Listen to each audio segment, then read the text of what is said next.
ഒരു 10-15 വർഷം മുമ്പ് ഒരു കുട്ടിയോട് നീ വലുതാകുമ്പോൾ ആരാകണമെന്ന് ചോദിച്ചാൽ നമ്മൾ കേട്ടിരുന്ന ഉത്തരങ്ങൾ ഡോക്ടർ, എഞ്ചിനീയർ അല്ലെങ്കിൽ പൈലറ്റ് എന്നൊക്കെയായിരുന്നു. എന്നാൽ ഇന്ന് ഒരു പ്ലസ് ടുക്കാരനോട് ആ ചോദ്യം ഒന്ന് ചോദിച്ചു നോക്കിയൊക്കെയാണ് ഉത്തരം മിക്കവാറും ഒരു പ്രൊഫഷൻ ആയിരിക്കത്തില്ല, പകരം ഒരു രാജ്യമായിരിക്കും.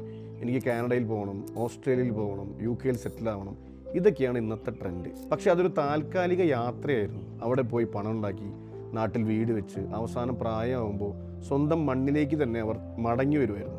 എന്നാൽ ഇന്നത്തെ കാലത്ത് കുട്ടികൾ പഠിക്കാൻ പോകുമ്പോൾ അവിടെ നിന്ന് അവിടെ ജോലി കണ്ടെത്തി അവിടെ തന്നെ സെറ്റിലാവുന്ന അല്ലെങ്കിൽ അവിടെ സ്ഥിര താമസമാക്കുന്ന ഒരു കാര്യമാണ് ഇപ്പോൾ കണ്ടുകൊണ്ടിരിക്കുന്നത്. ഇത് വെറും ഒരു യാത്രയല്ല, മറിച്ചൊരു നാടുവിടലാണ്. 2018 കേരളത്തിൽ നിന്ന് വിദേശത്തേക്ക് പോയവരിൽ ഒരു 1.25 ലക്ഷം വിദ്യാർത്ഥികളായിരുന്നുവെങ്കിൽ 2023 എത്തിയപ്പോൾ ആ സംഖ്യ ഇരട്ടിയായി.